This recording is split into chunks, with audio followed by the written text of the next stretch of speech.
Oh, you can see our workspace back there. I'm Clay Odom, and this is Kory Bieg. We are the artists and fabricators of the project PLUME at Austin Bergstrom Airport. An airport is a really fraught and super interesting place for a piece of public art. You're surrounded by people in motion, complex technologies, complex systems that underlie the functioning of a single airport. And so what we were trying to do with the project is stitch together that level of complexity, but also link it to the place, Austin, Texas. And the term plume comes from a sort of a double entendre of plume being the plumage of a feather, of a grackle, and this idea of plume as a vestige of flight.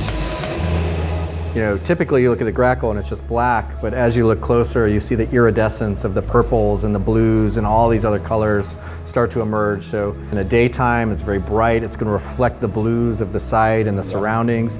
At nighttime, it totally disappears, and the interior is what glows and shows. The project is essentially composed of two elements. The interior is carbon fiber reinforced extruded material that was built with robots. And so that is then covered with this, which Clay and I constructed and fabricated, basically a series of literally thousands of individually bent anodized aluminum rods. But it's important to note the location of the project is meant to be a wayfinding device where you are drawn to this obelisk, this tall form that stands higher than the lighting poles and cars in the parking lot, and then gives you a way to go then moving into the airport.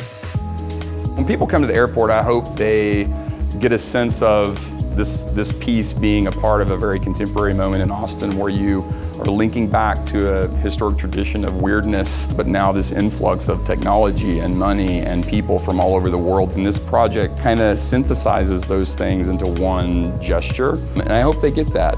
Yeah, and I'll be happy if people come to the airport and just find it interesting. Like if they just stop for a second and actually remember that they went to this airport, they found something interesting and they moved on, but they kept that with them. That's enough for me. For me too.